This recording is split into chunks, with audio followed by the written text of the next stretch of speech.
I love that my wife hates how creepy this thing is.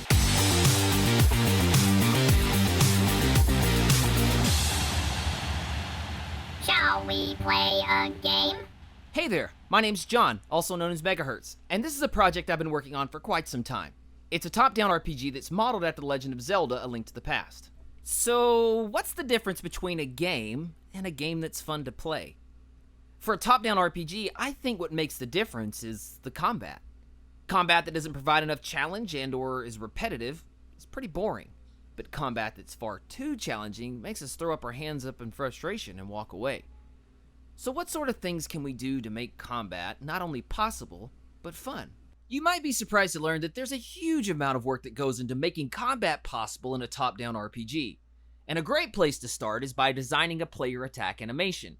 Now, of course, this is a little easier said than done, considering this is a top-down game and it needs to have an 8-directional aspect.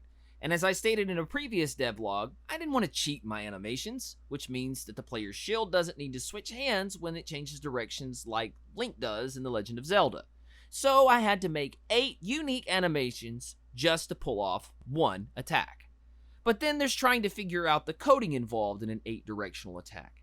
The question I was facing was, how can I make sure that the attacks trigger in the direction that I want them to every single time? Well, there's certainly more than one way to skin a cat. Well, the way I tackled this problem was to give my player 8 new childhood game objects that are spread out around the player in each direction. Then I created animation events in each of the directional animations that are placed exactly where I want the attack to take place. And then I assigned that specific animation to its appropriate child using an integer value that was identical with the attack point in the list. So when my player pulls off the attack animation, which triggers a parameter in the animation blend tree, it attacks in that direction at the appropriate time and always triggers the appropriate circle cast for damage. Now, if none of that made sense to you, maybe this will help. Me swing stick in right direction. Me then hit stuff. But an animation with coding isn't all there is to combat. We not only need to send damage from the player, we have to receive damage on the enemy. Just to test things out initially, I created a practice dummy that triggers an animation when you pull off an attack. And my wife hates this thing. She says it's creepy how it follows you around. It's like it's staring into your soul! And even though it's super satisfying beating the crap out of this thing, we need an enemy that actually hits back. So I got to work building my first enemy NPC, a zombie. I know, not super original.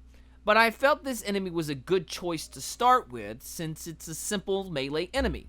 More complex enemies will come later on, like ranged attackers and magic users. This zombie's attack animation is less complicated than the player because it's just drawn in one direction. But the coding involved is just as complicated. We not only need it to be able to attack the player whenever it gets close enough to damage him, we need it to attack in the right location depending on where the player is standing. Needless to say, the enemy AI state machine for this zombie is kind of complicated. But that's not only because I wanted the enemy to wander around and attack whenever it's supposed to. I wanted to provide enough visual cues that there's no question you've entered combat with this enemy, but I also wanted to make it obvious when you actually hit it and kill it. When you attack this zombie, it not only has a little flash point in the animation, it flips its scale and pushes the enemy backwards. Then it regains its composure and goes after the player again.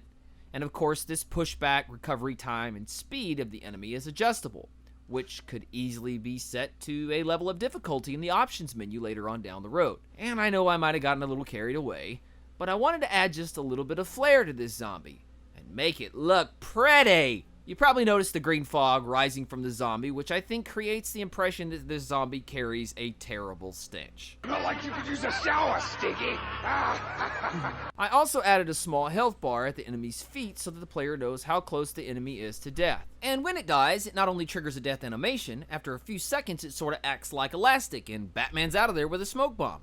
But the zombie isn't the only one that should be able to take damage and die. What's the point if the player can't get hurt too? I am invincible! So I of course designed a hurt animation for the player. I also added a small hit stop, which is whenever time completely freezes and it makes it 100% obvious that this zombie just hit you. Thanks again to Mike, one of my patrons, for suggesting this little detail. And of course, the player has to be able to die, which I wanted to mimic The Legend of Zelda in this regard and give it that retro feel. And this is where I took a break for a couple of months. You may be wondering what happened to me. Did you die, Mega? Where's your next devlog? Well, at the request of some of my patrons, I was asked to show how I got the enemy AI to work on my 2D player controller.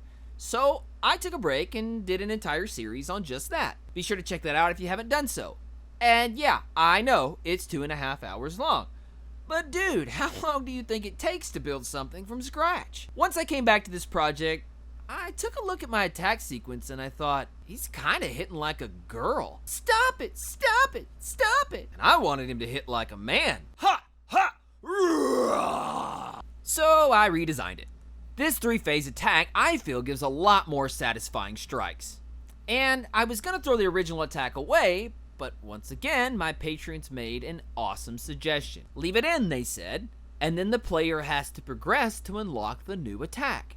Enter The Talon Tree. I am Groot. Mm-hmm. I am Groot. Uh-huh. I am Groot. No, not that one. This one. With this system, I of course had to design the initial UI that not only allows the player's selection of which object the player is holding, kind of like in Zelda, but I also added in a tab that gives the player the option of determining which playstyle they want to go down. Now at the moment, I only have the initial talent system set up to allow the player to perform a combat attack and reduce the cooldown between those combos. But in the future, I plan on giving the player the option of choosing between a warrior who masters the sword, a ranger that rolls around, dodges, and attacks from range, relying on stealth, or a mage that bends the elements to his will and can even control enemies.